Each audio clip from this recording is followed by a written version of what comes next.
Now let's see the first type of activation function, which is nothing but binary activation function or step function. So the binary step function is a threshold based activation function. That is, let us say these are the x values and these are the y values. If the input value is above a particular threshold, then the neuron is activated. That is, if the input value is below a particular threshold, then the neuron is not activated. Not activated. It is simple. That is, the activation function value a is equal to 1 if the value of the y is greater than a particular threshold value. Let us say this is the threshold value. If the value of y is greater than a threshold value, then the activation function is activated. Okay. If the value of the y is less than a threshold value, then the neuron is not activated. So this is as simple as what is binary function. Okay, but now the binary function has some drawbacks or disadvantages. So simply whenever you wanted to classify a particular input into two classes, that is, say yes or no, whether if you give an input to this network, and if you say whether you wanted to classify to yes or no, so this binary step function gives us a good performance. But whenever you think of a use case where you wanted to classify the given input into multiple classes, say class 1, class 2, class 3, when you are connecting multiple such neurons, then this cannot classify the input exactly into a particular class, because what happens is, so whenever a particular value of y is greater than a threshold value, so if the value of y is greater than the threshold value for all the neurons, so what happens here, all the neurons get activated. So when all the neurons get activated, so whenever all the neurons are getting activated, what happens, they cannot classify to which class the input is going to belong. So here you want only one neuron to get activated and all the other neurons values must be 0. So this will not be possible if you are going to use the binary step function. So let's move to the next activation function called linear activation function. So the linear activation function takes the form a equal to cx. So you can see here these are the x values and these are the y values.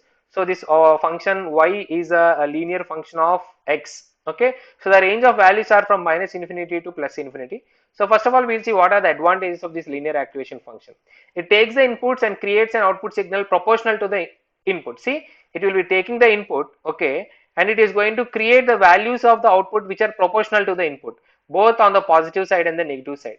So in one sense, the linear function is better than a step function because it allows multiple outputs. See, in the previous function, which is nothing but binary step function, it says whether the value of output is either yes or no. That is, we have only two categories. But here it will be telling about the multiple outputs. That is, it is having range of outputs which are from minus infinity to plus infinity, not just yes or no. So in this manner, it gives a range of activations. So simply it is not about a binary activation. However, the linear activation function also has some drawbacks. So first of all, we'll see what actually the drawback is. The first one, it is not possible to use the back propagation to train the model.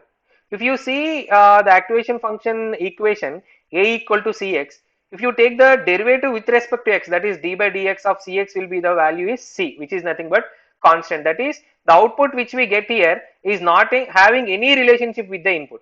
So whenever the output is not having any relationship with the input, so we cannot have any of the back propagation. We can have only the back propagation only when the output is that is the derivative of this particular input is going to give us some non-linear value, but here we are having a constant value. Okay, so the second drawback is that all layers of this particular linear network, they are collapsing into one layer. That is, input layer is giving some values to the hidden layer. So even though here hidden layer computations are being done, what actually happens is that these inputs will be given in the form of linear form, and the hidden layer computations will also be done in the form of linear form. And if it gives the output of this first hidden layer, if it is given to the next hidden layer, that will be also a linear model only. That is a combination of linear functions in a linear manner for all over the layers. The output will also be another linear function only. So there is no advantage in stacking up all the values or all the hidden layers here.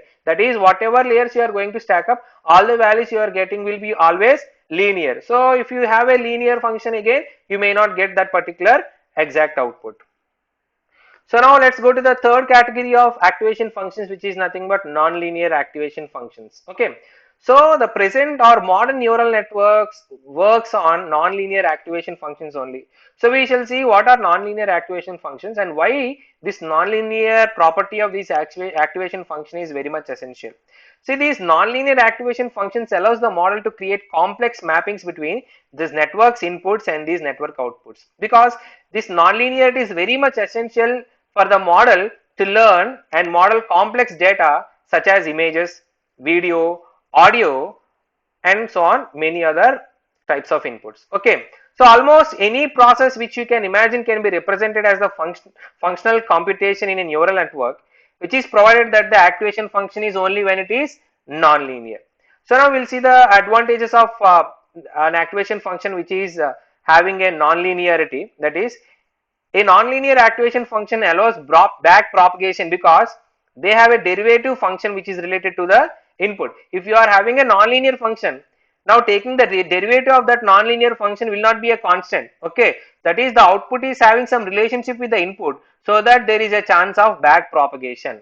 Okay, now the second point is they allow stacking of multiple layers. That is, now you can have the stacking of multiple layers. See, whenever you have a linear activation function, even though here stacking of multiple layers is not useful because this is a linear model of activation function, but in non-linear model of activation function, the stacking of the hidden layers one after the other will be giving a correct output or a best output for your input.